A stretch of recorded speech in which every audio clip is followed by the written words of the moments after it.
আল আমিন হক অহন আমাদের সঙ্গে যোগ দিচ্ছেন। দুঃখিত দর্শক, অহন একটু জানাবেন বাইরের পরিস্থিতি কেমন দেখতে পাচ্ছেন? শিক্ষার্থীরা 6 দফা দাবি রেখেছে, তাদের সঙ্গে কথা বলার জন্য কেউ এসেছেন বা আসছেন কিনা সেই তথ্য জানতে পেরেছেন কিনা? দাবিগুলো জানাচ্ছেন, পরিস্থিতি উত্তপ্ত। বিশেষ করে এই স্কুলের শিক্ষার্থী যারা আছেন তারা তো সকাল থেকেই নানানভাবে বিক্ষোভ করেছেন। আমরা কিছুক্ষণ আগেও দেখেছি আশেপাশের যে স্কুলগুলো আছে সেই স্কুলের শিক্ষার্থীরাও তাদের সঙ্গে যুক্ত হয়েছেন এবং তারা সেই দাবিগুলো জানাচ্ছিলেন এবং একই সঙ্গে তারা বলছিলেন, মূল যে বিষয়টি তারা বলছিলেন বারবারই, যে মৃতের সংখ্যা গোপন করা হচ্ছে কিনা। আপনি জেনে থাকবেন গতকাল যে ঘটনাটি ঘটে গেল সেটির পর অনেকের মরদেহ ভস্মীভূত হয়ে গেছে এমনটিও অনেকে বলছিলেন এবং যে কারণে এই মরদেহগুলো সংখ্যা নিরূপণ করা এখন পর্যন্ত কঠিন। আমরা গণমাধ্যম কর্মীরা চেষ্টা করছিলাম এই সংখ্যাটি কেউ নিরূপণ করার চেষ্টা করছেন কিনা, নিখোঁজের তালিকা কেউ করছেন কিনা।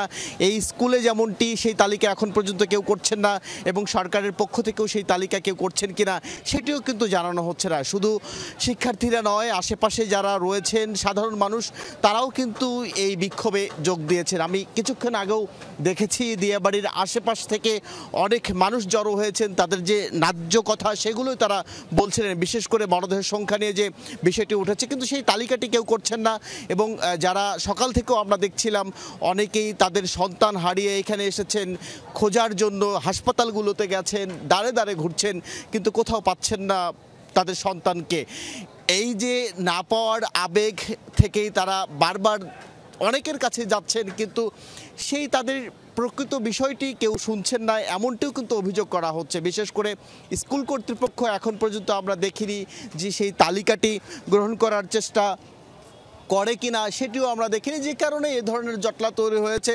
এবং সাধারণ মানুষ যারা এখানে আছেন তারা বারবারই বলছেন যে যারা নিখোঁজ রয়েছেন, বিশেষ করে যাদের হাসপাতালেও খুঁজে পাওয়া যাচ্ছে না, যেসব কোমলমতিদের, তাদের মায়েদেরকে, স্বজনদেরকে সান্ত্বনা দিতে হলেও তো একটি বক্তব্য অন্তত দেওয়া দরকার।